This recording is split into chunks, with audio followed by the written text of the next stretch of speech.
Venerable Ananda and said to him, Ananda, let Subhada be given admission into the order.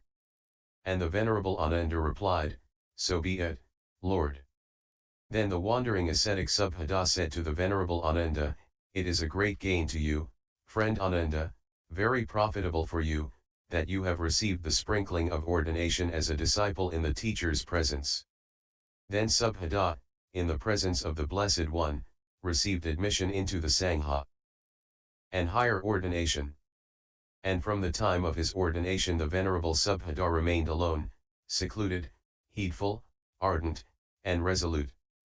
In a short time he attained to the goal for which a worthy man goes forth rightly from home to homelessness, the supreme goal of the holy life, and having by himself realized it with higher knowledge, he dwelt therein. He knew, destroyed is birth, the holy life is fulfilled, what had to be done has been done and there is nothing further here. And the Venerable Subhada became yet another among the Arahats, and he was the last disciple converted by the Buddha himself. Buddha's final exhortation. No successor. Buddha spoke to the Venerable Ananda, it may be, Ananda, that some of you will think the teacher's instruction has ceased, now we have no teacher. It shouldn't be seen like this, as what I have taught and explained to you, namely the Dhamma and the discipline, will be your guide when I am gone. 2. Addressing each other. Buddha, Ananda, now the bhikkhus are in the habit of addressing one another as friend, this custom is to be discontinued when I am gone. The senior bhikkhus, Ananda, may address the junior ones by their name, their family name, or as friend, but the junior bhikkhus should address the senior ones as Venerable Sir or Your Reverence. 3. Lesser and minor rules. Buddha, if it is desired, Ananda, the Sangha may, when I am gone, abolish the lesser and minor rules. Buddha did not specifically say which rules, and Ananda did not clarify. These lesser and minor rules were brought up as a debated during the first Buddhist council, but in order to preserve all Buddhist teachings, Venerable Kassapa decided to keep all rules. 4. Brahmadanda to Chana.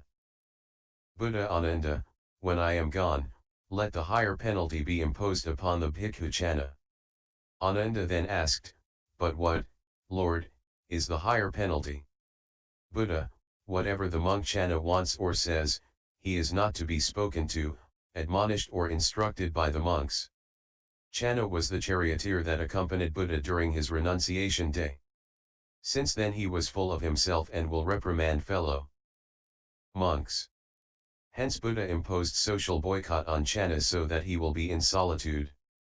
Due to this penalty, in isolation, Chana felt guilty and ashamed. Then he worked and practiced and achieved arahantship. After which this penalty was isolated. Repeatedly asking the monks to clear their doubts. Then the Blessed One addressed the bhikkhus, it may be, bhikkhus, that one of you may have doubts or uncertainty about the Buddha, the Dhamma, or the Sangha, the path or the practice. Then you should ask your questions now. Do not remorse later on with the thought, the teacher was there before us yet we failed to ask him face to face. The monks fell silent upon hearing this. Then for a second and a third time the Blessed One said the same thing, but they remained silent. Then the Blessed One said to them, it may be, bhikkhus, out of respect for the teacher that you ask no questions. Then, bhikkhus, let one friend tell it to another friend. Yet still the bhikkhus were silent. Then Venerable Ananda spoke to the Blessed One, saying, marvelous it is, O Lord, most wonderful it is. This faith I have in the community of bhikkhus, that not even one bhikkhu has any doubts or uncertainty as to the Buddha, the Dhamma, or the Sangha, the path or the practice. Buddha replied, out of faith, Ananda, you speak thus. But the Tathagata knows for certain that among this community of bhikkhus there is not even one bhikkhu who is in doubt or perplexity as to the Buddha, the Dhamma, or the Sangha, the path or the practice. 4. Ananda, among these 500 bhikkhus the least one is a stream enterer, secure from downfall, assured, and bound for enlightenment. Then the Blessed One addressed the bhikkhus, saying, now monk, I declare to you, all conditioned things are subject to decay. Strive on with diligence, Vayadhama Sankhara.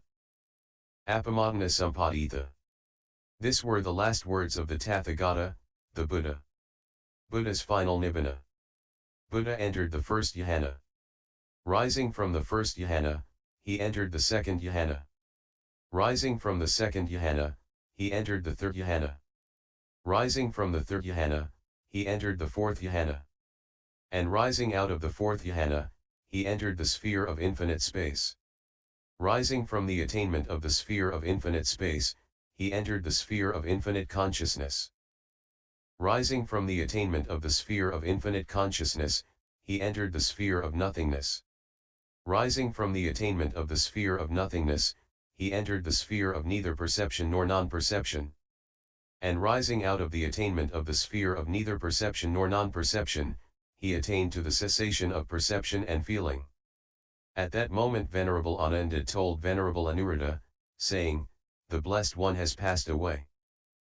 Venerable Anuruddha replied, "No, friend Ananda, the Blessed One has not passed away. He has entered the state of the cessation of perception and feeling." Then the Blessed One, rising from the cessation of perception and feeling, entered the sphere of neither perception nor non-perception. Rising from the attainment of the sphere of neither perception nor non-perception, he entered the sphere of nothingness. Rising from the attainment of the sphere of nothingness, he entered the sphere of infinite consciousness.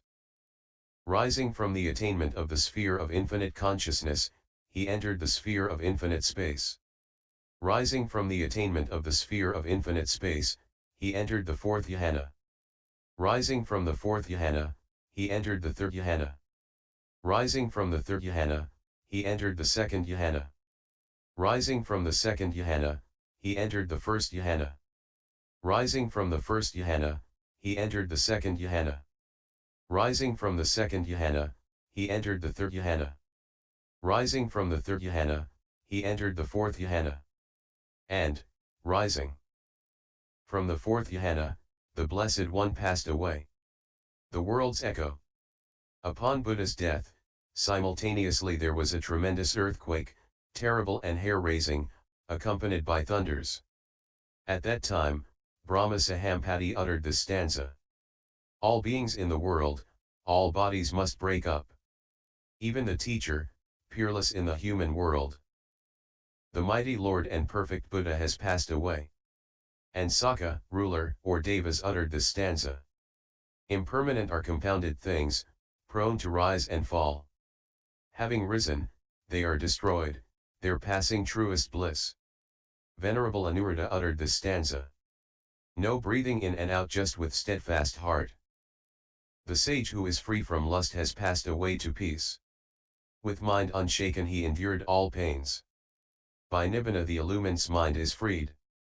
Venerable Ananda uttered this stanza. Then there was the terrible earthquake and the hair stood up. When the all-accomplished one, the Buddha, passed away.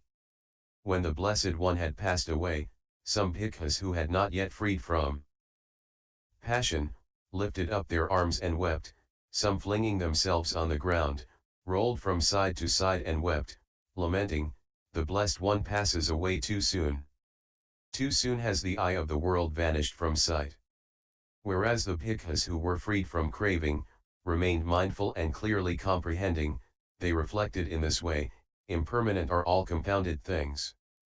How could this be otherwise? Then Venerable Anuruddha addressed the bhikkhus, saying, "Enough, friends. Do not grieve, do not lament. Hasn't the Blessed One declared that with all things that are pleasant and delightful are subjected to change, separation, and to becoming other? How can it be that whatever that is born, come into being, compounded will not be subjected to decay?" The Devas, friends, are grumbling. Venerable Ananda asked, "But, Venerable Sir, of what Devas is the Venerable Anuruddha aware?" Venerable Anuruddha replied, "There are Devas, friend Ananda, in space and on the earth whose minds are earthbound, they are weeping, tearing their hairs, flinging themselves on the ground, rolling from side to side, lamenting, 'The Blessed One passed away too soon. But those devas who are freed from craving, remained mindful and clearly comprehending, reflecting in this way, impermanent are all compounded things. How could this be otherwise? Venerable Anuruddha and Venerable Ananda spent the rest of the night in talking on the Dhamma. Venerable Anuruddha said, "Go now, friend Ananda, to Kusinara, and announce to the Mallas, the Blessed One, Vasetthas, has passed away. Do now as seems fitting to you." Venerable Ananda prepared himself in the morning, taking his bowl and robe, and went with a companion into Kusinara to convey the message. At that time the Mallas of Kusinara had gathered in the council hall. When they heard the Venerable Ananda speak these words, the Mallas were overcame with sorrow and grief, lamenting, "The Blessed One passed away too soon." Homage to Buddha's remains and funeral ceremony. The Mallas of Kusinara gave orders to their men, "Gather all the perfumes, flower garlands, and musicians that are in Kusinara." They brought the perfumes, the flower garlands, musicians, and with 500 sets of clothing to the Sala Grove where the body of the Blessed One. As they approached, they paid homage to the body of the Blessed One with dance, song, music, flower garlands, perfume, erecting canopies and pavilions in order to spend the day showing respect, honor, and veneration to the body of the Blessed One. Then they thought, "It's too late now to cremate the body of the Blessed One. Tomorrow we will do it." And for the second day, third, fourth, fifth, and sixth day, they paid homage to the body of the Blessed One in a similar way and delayed the cremation. But on the seventh day they thought, "We have paid sufficient homage to the body of the Blessed One with dance, song, music, flower garlands, perfume, and have shown respect, honor, and veneration. Now we are ready to cremate his body after carrying him out by the south gate." Then 8 Mallas chiefs, having washed their heads and wearing new clothes, declared, "We will lift up the body of the Blessed One," but they were unable to do so. They approached Venerable Anuruddha to ask why they could not lift up Lord Buddha's body. Venerable Anuruddha replied, "Vasetthas, you have one intention but the Devas have another thought. Vasetthas, your thoughts were, after paying homage to Buddha's body, you will cremate the body south of the town.